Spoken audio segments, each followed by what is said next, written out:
રાજકોટમાં જીવદયાના કાર્ય સાથે સંકળાયેલી પાંજરાપોળને ખાલી કરાવવા ગયેલી મ્યુનિસિપલ કોર્પોરેશનની ટીમને લીલા તોરણે પાછું ફરવું પડ્યું હતું। વર્ષ 2021માં આરએમસી દ્વારા જ ફાળવવામાં આવેલી આ જગ્યા પર સંસ્થાએ લાખો રૂપિયાના લોકફાળો એકત્ર કરી પશુઓ માટે આધુનિક સુવિધાઓ વિકસાવી છે।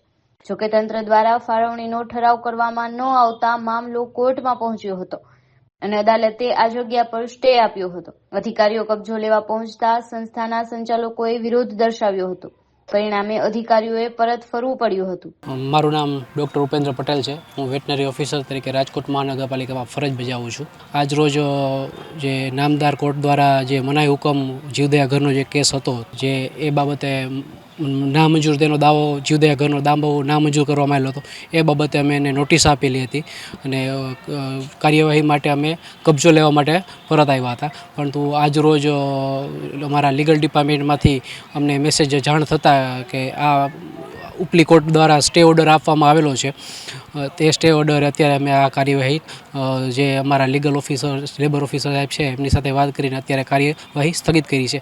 આગળની ડેટમાં જે મુજબ કાર્યવાહી કોર્ટ દ્વારા જણાવવામાં આવશે એ મુજબ કાર્યવાહી કરવામાં આવશે। અમારી પાસે સ્ટે અત્યારે અમે આવ્યા એ પહેલાં એના પછી અમને સ્ટે મળ્યો છે, એટલે અમારી પાસે સ્ટેનો હુકમ કે કાંઈ ઓફિશિયલી અમને મળેલું હતું। અમે સવારના અહીંયા હતા, અમને સ્ટેનો ઓર્ડર છે એ લીગલ શાખા દ્વારા બપોર પછી આપવામાં। અમે એ બાબતે અમે એને પણ કીધું હતું કે તમે અમને લેખિતમાં આપો, તમારી પાસે કાંઈ ઓર્ડર હોય સ્ટેનો ઓર્ડર, તો એને સ્ટેનો ઓર્ડર અમને આપવામાં આવેલો નથી। એકચ્યુઅલી આરએમસી અમને 10/1/2021 આ જગ્યા અમને આપેલી જીવદયાના હેતુ માટે થઈને। જીવદયા ઘર પાંજરાપોળ 1970થી જીવદયાનું કાર્ય કરેલી સંસ્થા છે, કરતી સંસ્થા છે। આજ 55 વર્ષ થયા છેલ્લા અબોલ, નિરાધાર, બીમાર પશુઓની સારવાર લાખો રૂપિયા ખર્ચી અને કરી રહેલ છે।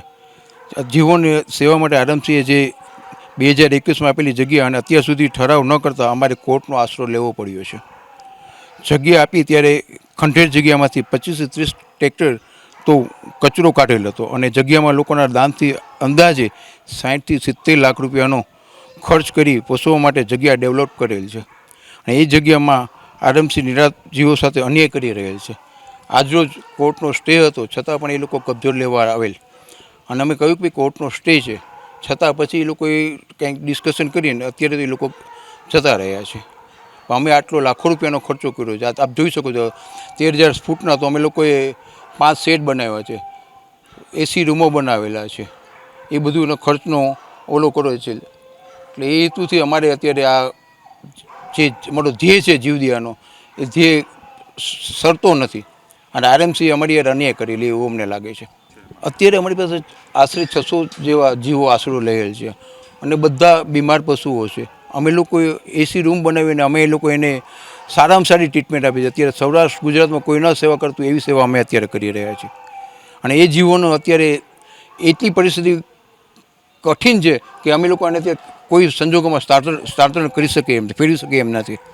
એટલે અને અમે 38 રૂમ તો એટલે માટે થઈને AC રૂમ અમે બનાવેલા છે અને પાણીની મોટર, ટ્યુબલાઇટ, પંખા, કેમેરા એ બધું અમે આમાં ખર્ચો કરીને કરે છે લોકોના ડોનેશનમાંથી। અમારી પાસે કૂતરાઓ છે, બિલાડીઓ છે, કબૂતરો છે, મરઘા આવે છે, ઘેટા બકરા આવે છે, ગાય, ભેંસ, બધા જીવો અમે લોકો એક્સેપ્ટ કરીએ છીએ અને દૂર દૂર આજથી 25-30, 40 કિલોમીટર દૂરથી અમને લોકોને આવે ને અમે લોકો ત્યાં અમારી વાહન ત્યાં જઈએ અને એને લોકો લઈ આવી અને અહીંયા સારવાર માટે અમે રાખીએ છીએ। એ બધી અમે વાત તો એમને કરેલી જ છે કે ભાઈ આ સ્ટે આવી ગયો છે અમારે। આ પણ અમની કમિશનર સાથે બી વાત કરીશું કે ભાઈ આ પરિસ્થિતિ છે અત્યારે 60-70 લાખનો આશરે ખર્ચો કરેલ છે, હવે અત્યારે અમે લોકો ક્યાં ટ્રાન્સફર કરી શકીએ? એટલે અમારો હેતુ અમે લોકો ચર્ચા તો કરીશું એમને, આ રીતે છે અમારું।